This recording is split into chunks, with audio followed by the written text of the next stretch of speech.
রুকুতে 6টি মাসআলা, রুকুতে যাইবার সময়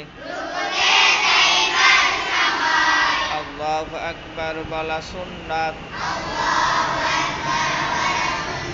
রুকু করা ফরজ, রুকুতে দেরি করা ওয়াজিব, রুকুতে থাকিয়া সুবহান রাব্বিয়াল আযীম কমপক্ষে 3 বার বলা সুন্নাত, 5 বার 7 বার বলাও সুন্নাত।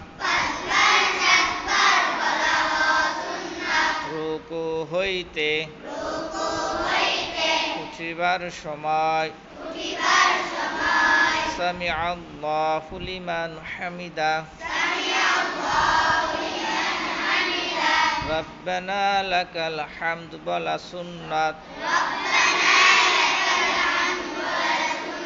রুকু হইতে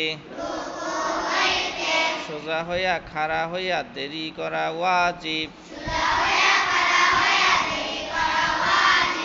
খাড়া হইয়া হামদান কাসীরান তাইয়িবান মুবারাকান ফি পড়া,